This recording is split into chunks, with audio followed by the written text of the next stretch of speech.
This is a press day in May 1939. These aircraft are all lined up outside what we today call Hangar 4.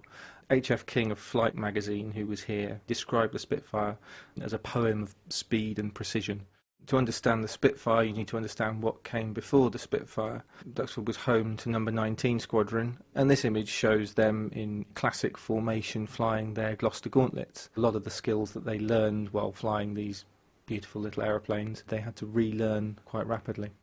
So what you see here is pilots of number 19 Squadron in front of one of their aircraft.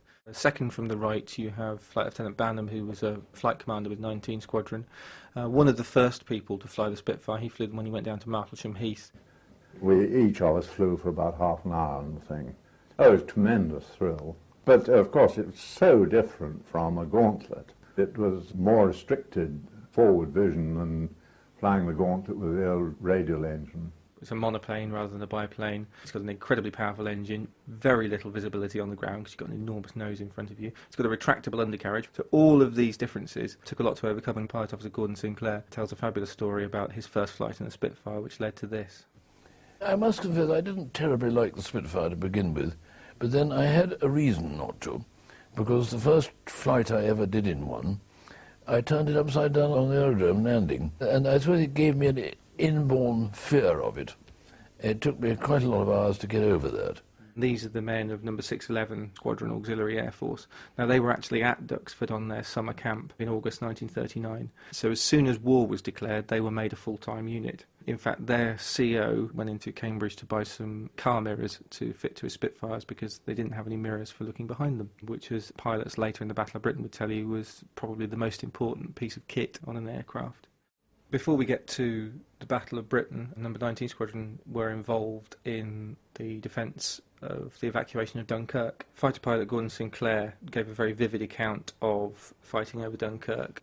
It was exhilarating. I've got to say that it was, and I think everybody found that. And flying in and out of the cloud over Dunkirk, you never knew whether we were going to see a Messerschmitt or a Junkers or another Spitfire or a Hurricane or even a Defiant. So now we have a very classic shot taken in September 1940. Sitting in the middle of the wing is George Grumpy Unwin, widely regarded by his squadron colleagues as one of the best pilots that they'd ever seen. Douglas Bader gave him his nickname Grumpy.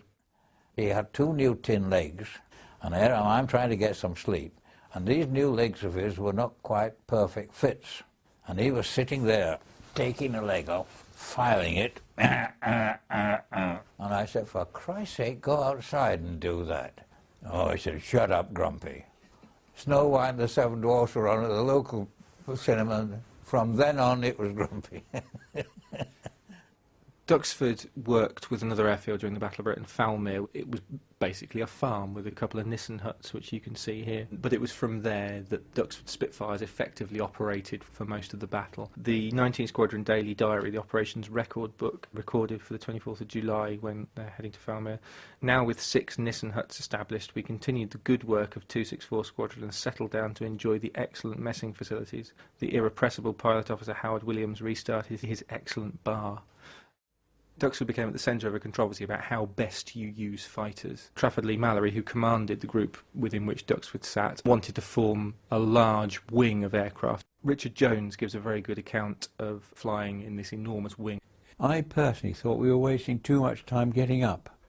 But then, as a mere junior pilot officer, sitting in his Spitfire, and you were going to meet the enemy, and you looked around you and you saw 65 to 70 Spitfires and Hurricanes, it completely changed your idea and give you terrific confidence. We're leaping forwards in time now. The Spitfire that is here at IWM Duxford is the F-24, so it is the final mark of Spitfire. And when you think of an aircraft having 24 different marks, there were 22,000 built. It's testament to what an extraordinary aeroplane it was.